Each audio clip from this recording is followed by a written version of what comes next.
दोस्तों नमस्कार।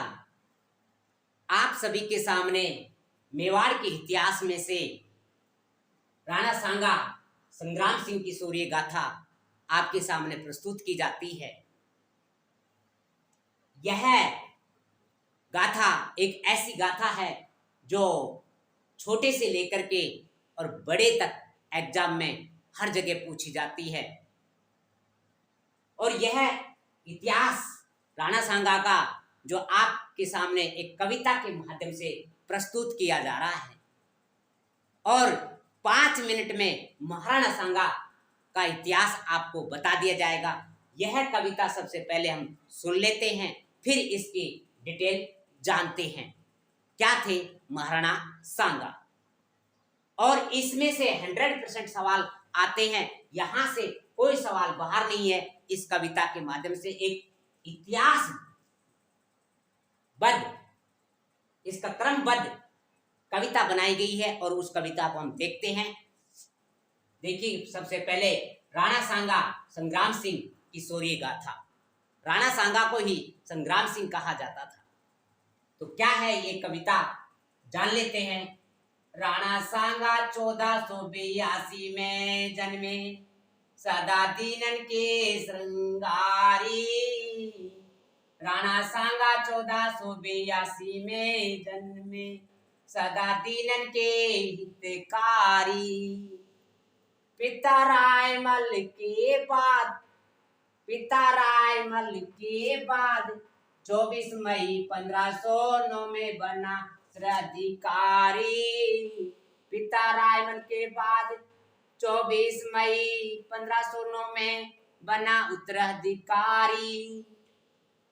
भाई पृथ्वीराज उड़ना ने गद्दी के लिए खेली खून की होली।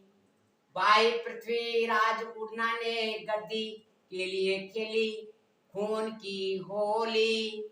लेकिन अजमेर के करमचंद ने राणा सांगा की भर दी झोली। जब राणा गद्दी पर बैठा, सिकंदर का शासन था दिल्ली। गुजरात में महमूद बेगरा, मालवा में नासिर खिलजी।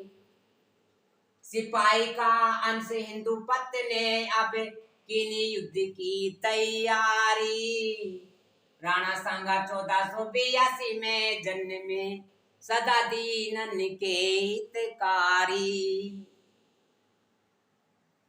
1511 में मालवा पर महमूद खिलजी ने किया अधिकार।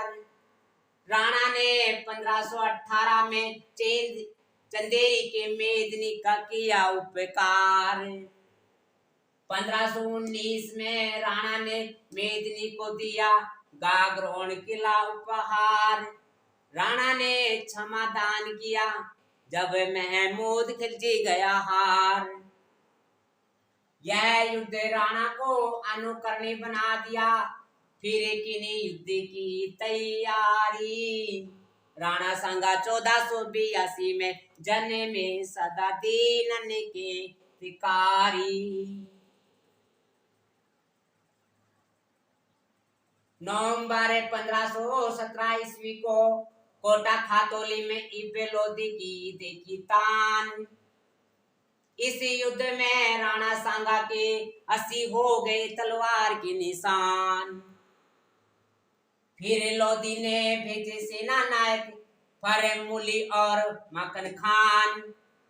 1518 ईस्वी में धौलपुर बाड़ी का युद्ध हुआ घमासान। अंतिम भारतीय हिंदू सम्राट रण जीत गया बलकारी। राणा सांगा 1482 में जन्मे, सदा दीनन के हितकारी। सदा दीनन के हितकारी। फिर राणा सांगा ने दिल्ली पर बैठा, बाबर पर दिया ध्यान। 16 फरवरी 1527 ईस्वी में बयाना भरतपुर का युद्ध हुआ घमासान। 1 महीने बाद फिर बाबर ने देखी वीरों की खान। पानी में कलंदर, राजस्थान में धारण की गाजी की खान। बाबर रण जीत गया मुगल साम्राज्य की, भारत में नीम डारी। राणा सांगा 1482 में जन्मे, सदा दीनन के हितकारी। राणा सांगा का झाला अज्जा ने धारण किया ताज, बेहोश राणा को लेकर बसवा आया अखराज। चंदेरी के युद्ध में बदला लेने का राणा करता है साहस। 30 जनवरी 1528 को राणा ने इरिच कांपली में रचा अपना इतिहास। मांडलगढ़ में समाधि कायर सैनिकों ने कर दी देश की खुआरी। कायर सैनिकों ने कर दी देश की खुआरी। राणा सांगा 1482 में जन्मे, सदा दीनन के हितकारी। 7 राजा 9 राव 104 सरदार, राणा के युद्ध के थे साथी। राणा के युद्ध के थे साथी। गुलाबी झंडे के नीचे राणा ने रीति शुरू की परवन पाती। कल मेदा मेवा माल खाना, वीर अखराज ने सलाह दी। पृथ्वी पर रतन का भार, उदय हुआ महमूद लादी। रणजीत ढिल्लो शास्त्री, राणा संग्राम सिंह के चरणों का हो गया पुजारी। रणजीत ढिल्लो शास्त्री, राणा सांगा के चरणों का हो गया पुजारी। राणा सांगा 1482 में जन्मे, सदा दीनन के हितकारी। सदा दीनन के श्रृंगारी। पिता रायमल के बाद 24 मई 1509 में बना उत्तराधिकारी। दोस्तों, ये है आपके राणा सांगा संग्राम सिंह की शौर्य गाथा की कहानी। और अब इसके डिटेल के बारे में हम जानते हैं अगले वीडियो में। राणा सांगा की यदि कविता आपको अच्छी लगती है तो यस या नो कमेंट में अवश्य लिखें। सब्सक्राइब भी करें, लाइक भी करें और कमेंट करना न भूलें। Thank you, all the best.